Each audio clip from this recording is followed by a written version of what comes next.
नमस्ते मित्रांनो, आज आपण वजन नियंत्रण या विषयावर थोडंसं माहिती करून घेणार आहे.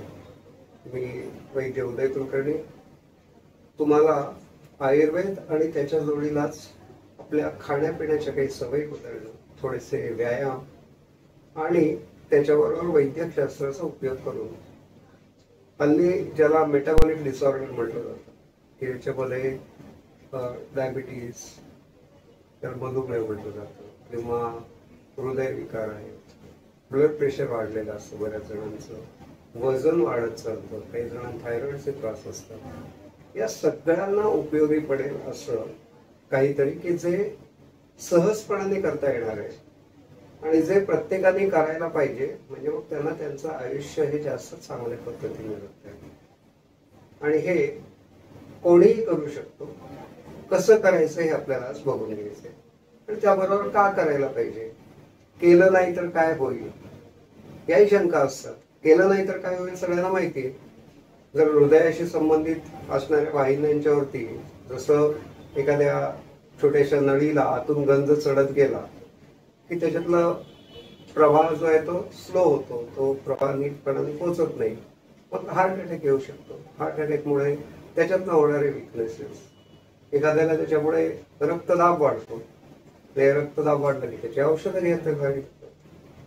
याच्याच बरोबरीने शरीरातले जे छोटे छोटे आपले ज्याला आपण म्हणतो की स्राव विरहित ग्रंथी, त्याच्यामध्ये एंडोक्राईन ग्लँड ज्याला म्हटलं जातं, त्यांना स्वतःच्या ट्यूब्स असतात, डायरेक्टली रक्तातच त्यांचे स्राव येतात. तर अशा ग्रंथी यांच्यावरती परिणाम होतो. मग इथे असलेली थायरॉइड, औटुका ग्रंथी किंवा स्वादुपिंड त्याला म्हटलं जातं, पॅनक्रियास, त्याच्यानंतर आपल्या महिलांच्या मध्ये असणाऱ्या ओव्हरीज, या सगळ्या गोष्टींच्यावरती परिणाम होतो. थोडंसं खालती जाऊन प्रोस्टेटवरती परिणाम होऊ शकतो. आपलं एकंदरीतच आयुष्य जे आहे हे छान निखळ आनंदाच्या जागी गोळ्यांच्या चक्रामध्ये अडकून जातं. आणि या गोळ्या आहेत त्या दरवेळी वाढत जातात. आपल्याला त्यांची आठवण ठेवावी लागते. खाणं पिणं जे आहे त्या सगळ्यावरती नियंत्रण येतं. काही काही ठिकाणी आवडत्या गोष्टी बंद कराव्या लागतात. हे सगळं व्हायला नको असेल तर एकदम सोपं साधं आपल्याला बघायचं आहे की ज्याच्यामुळे आपण याच्यातून बाहेर पडू शकतो. आणि त्याच्यासाठी खूप काही लागत नाही.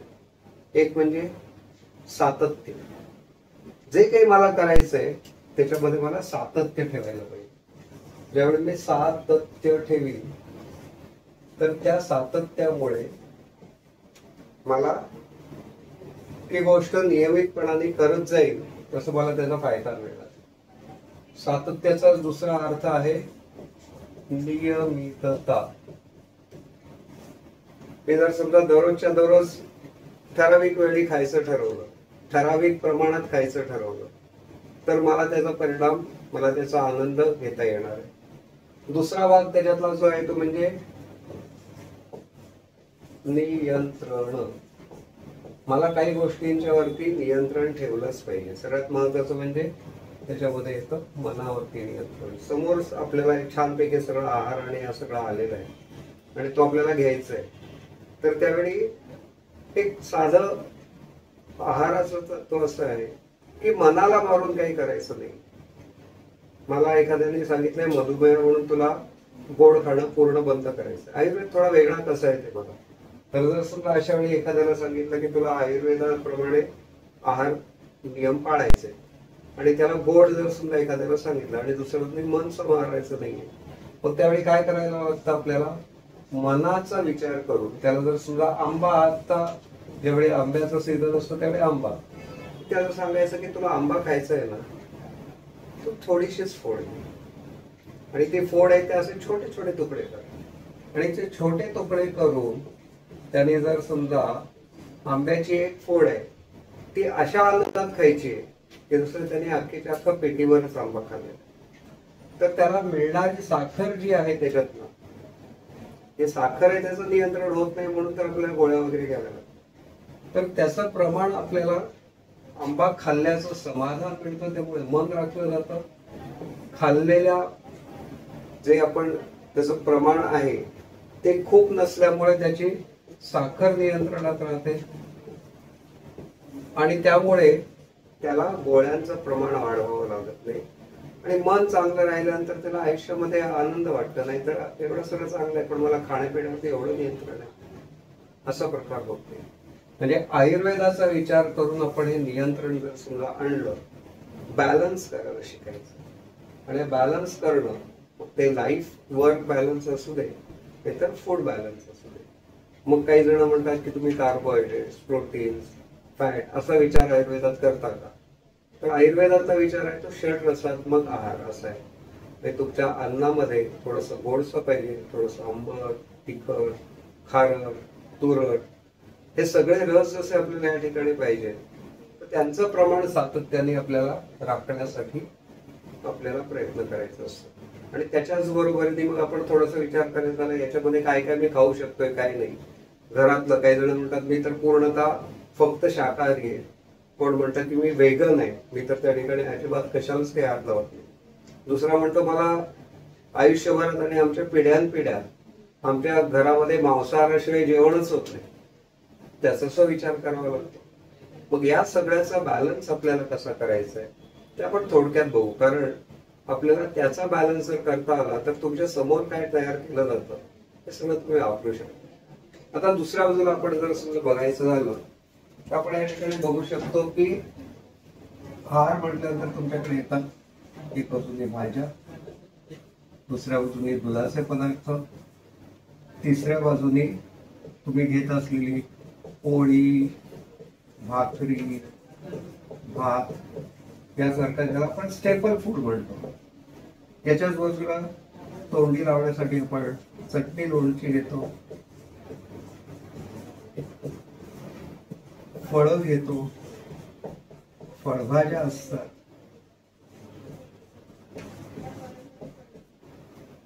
अजून आपण काय काय घेतो, कडधान्य असतात, त्याच्याबरोबर दूध जसं आहे तसंच फळांचे रस असतात, सरबत असतं.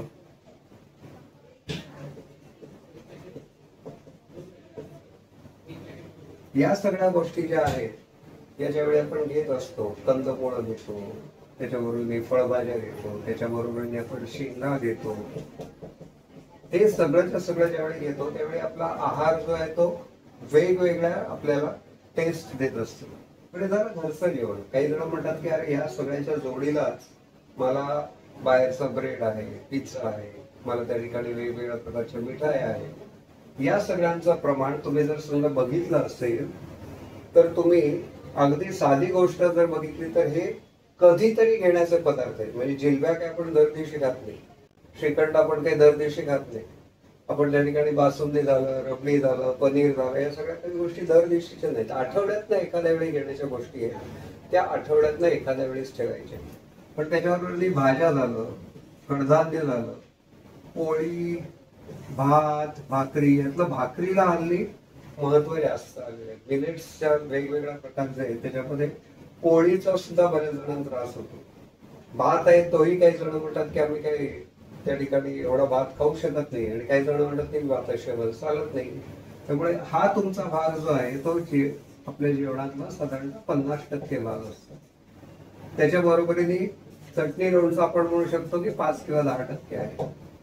फळं, फळभाज्या, शेंगा, कडधान्य साधारणतः 20%. त्याच्याच बरोबरीने दूध, फळं, त्याच्यानंतर या ठिकाणी तूप जर समजा असेल तर तूप, हे साधारणतः जर समजा बघितलं तरी साधारणतः 10%च्या आसपास असतं. आणि भाज्या ज्या आहेत त्या 15 ते 20%. फक्त आपल्याला काय करायचंय या 50%च्या जागी ते आपल्याला साधारणतः 35% आणायचंय. जी कडधान्य आहेत ते आपल्याला कडधान्य, त्याच्यानंतर फळभाज्या 25% आणायचंय. दूध आणि हे पदार्थ आहेत यांचं प्रमाण 10%पेक्षा वाढवायचं नाहीये, पण भाज्या मात्र 20 ते 25% म्हणजे आपण थोडस प्रमाण जर समजा असं बदललं की याच्यामध्ये भाज्यांचं प्रमाण थोडं वाढवलं, पोळी भाकरी या गोष्टी आपण थोड्या कमी केल्या आणि फळं, कडधान्य यांचं प्रमाण वाढवत गेलो तर आपल्याला आपला जो आहार आहे तो नियंत्रितपणाने घेता येतो. आणि ज्याला आपण जंक फूड म्हणतो किंवा बाहेरचे पदार्थ आहेत हे आठवड्यातनं एकदा की 6 दिवस जर समजा आपण हे सगळं नेहमीचं अन्न ठेवलं तर एक दिवस आपल्याला थोडीशी सूट आहे, त्यामुळे या बाकीच्या गोष्टी घ्यायच्या, पण त्या घेताना ते एकदाच घ्यायचे आणि दुसऱ्या वेळी पूर्णतः आपल्या पोटाला विश्रांती द्यायची. हे ज्या दिवशी जंक फूड आहे त्या दिवशी ते जंक फूड शिवाय आपल्याला इतर जेवायला त्या ठिकाणी काही ठेवायचं नाही. जास्तीत जास्त तुम्ही एखाद्या वेळी गरम पाणी घेऊ शकता किंवा धणे जिऱ्याचं पाणी आहे, या प्रकारचं आपल्याला काहीतरी लिक्विड्स घ्यायला हरकत नाही. मग असा जर समजा आपण बॅलन्स करायचा प्रयत्न केला तर आपला आहार जो आहे त्याच्यातनं होणारे रोगाचं प्रमाण आपोआप कमी व्हायला.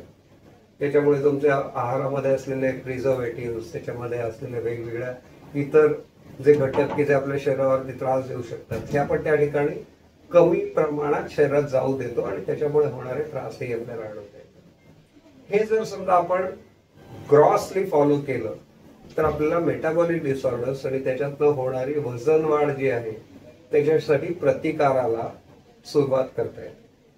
मित्रांनो, आपण या पद्धतीने आहारावरती नियंत्रण आणि त्यातले घटक आपण कसे बदलायचे याच्याबद्दलची थोडीशी सुरुवात केली.